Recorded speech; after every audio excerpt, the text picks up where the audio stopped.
pekerja. Umat Islam itu bahkan Rasulullah mengatakan at-tajiru, al-aminu, as-saduqu, al-muslimu, ma'asyuhada, ma'an nabiyyina, was-siddiqina, wasyuhada yaumal qiyamah. Seorang pedagang pertama. Jadi Nabi Muhammad at-tajiru, seorang pedagang. Al-aminu, yang jujur. Seorang pedagang yang jujur. As-saduqu, yang sungguh-sungguh di dalam pekerjaannya. Jadi kerja itu serius, ndak kerja saiki kerja seseorang, sok emben ora, sok embeneneh kerjone. Sok embeneneh ndak kerja. Jadi lek mele kerja, lek ndak. Nah, ini nggak mungkin berhasil ini. Orang yang kayak gini, at-tajiru, al-aminu, as-saduqu, jujur di dalam muamalahnya, jujur di dalam perkataannya, baik di dalam perkataannya, at-tajirul aminu as-saduqu. Dan yang keempat, al-muslimu, dan dia adalah seorang muslim, seorang yang beriman kepada Allah Ta'ala, ma'an nabiyyina wasyuhada. Nanti di hari kiamat dia akan dibangkitkan bersama para nabi, bersama para ahli sidik, bersama para syuhada di hari kiamat. Sopo sing ndak milik? Masuk di dalam golongan 4 ini. At-tajiru, al-aminu, as-saduq.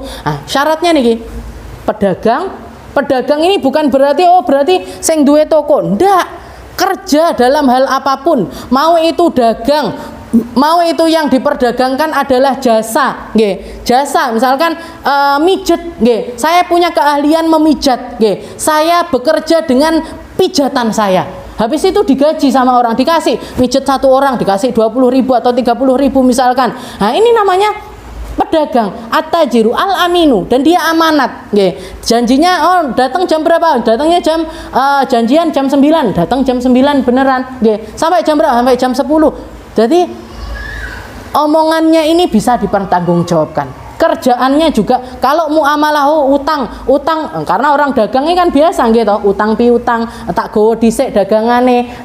Itu jujur di dalam muamalahnya dia bersama manusia. Wal muslimu, dan yang keempat adalah orang Islam, ma'asyuhada yaumal qiyamah. Bahkan Rasulullah pernah menceritakan di hari kiamat itu ada satu orang, ada seorang laki-laki yang masuk ke alam akhirat itu tidak bawa amal kebaikan sama sekali, tidak bawa amal kebaikan sama sekali. Amalnya dia yo sing wajib-wajib tok, salate yo salat cuman 5 waktu aja, puasanya ya cuman puasa Ramadan saja, zakate yo mek zakat fitrah tok, cuman zakat fitrah sama zakat malnya dia 2,5% itu istilahnya mek sing wajib-wajib tok sing dilakoni. Setelah itu ndak ada punya tambahan amal yang lainnya, yo ndak duwe pahala duha, yo ndak punya pahala tahajud, ya ndak punya pahala infak, ndak punya, Maka Allah Subhanahu wa taala mengatakan, ya malaikati, manir rajul, wahai malaikatku, ini orang ini siapa?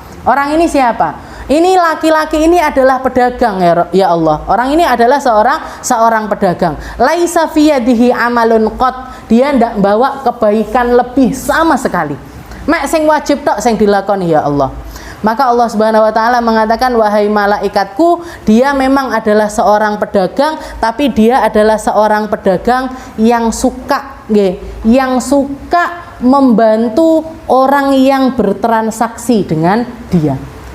Ketika dia berderma sama orang yang sampai orang yang didermain ini tadi nggak ngerti kalau dia itu sedang dikasihi sama pedagang tersebut, fa'ana ahaqqu an atajawazbi, maka aku adalah zat yang lebih dermawan dari siapapun, maka selamatkan dia, masukkan dia ke dalam surganya Allah Subhanahu wa taala.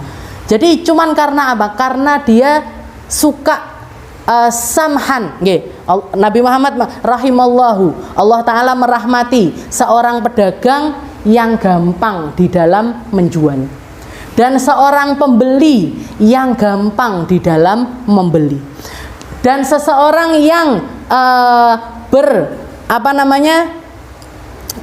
istilahnya nyang-nyangan, istilahnya bertransaksi dan gampang di dalam transaksinya. Maka jangan pernah mau diribetkan sama hal-hal. Jadi dagang itu nggih, jenengan pian kalau mau dagang dengan cara yang paling simpel. Nggih, dengan cara yang paling simpel. Istilahnya gini, kita mau jualin orang, nggih, kita mau jualan misalkan, oh saya jualan baju misalkan, saya jualan baju. Requestnya si pembeli ini apa, kita kasihkan. Dan ndak usah pakai embel-embel janji-janji apapun.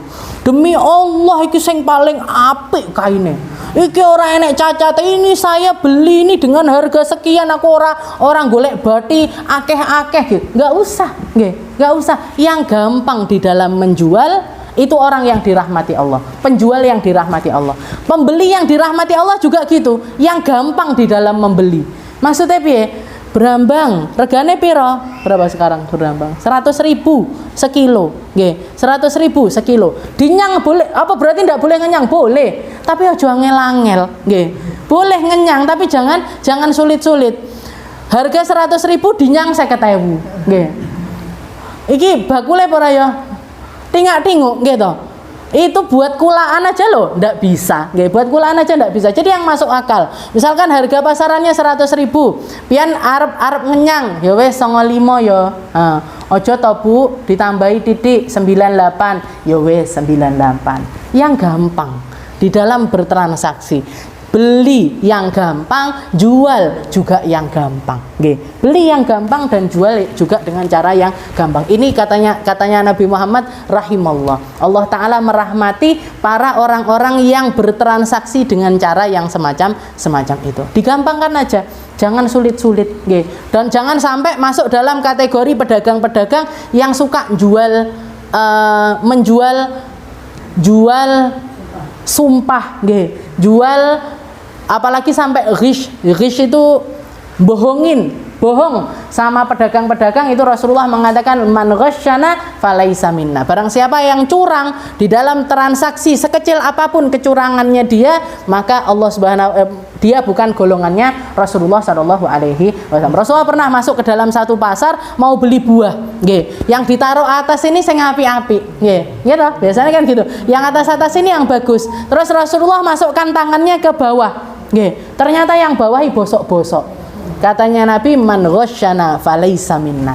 Yang bikin curang-curang kayak gini ini dia bukan golongannya Rasulullah sallallahu alaihi wasallam.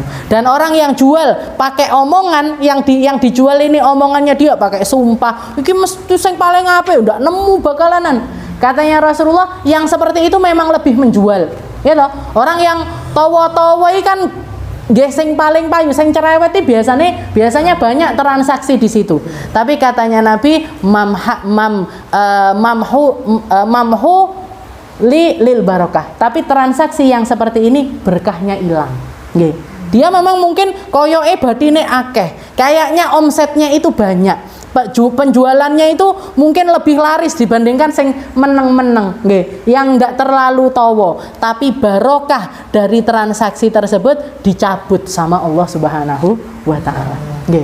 Jadi jual sekedarnya, towo sekedarnya, nggih. Enggak usah sampai jual sumpah ataupun penawaran-penawaran yang enggak masuk akal.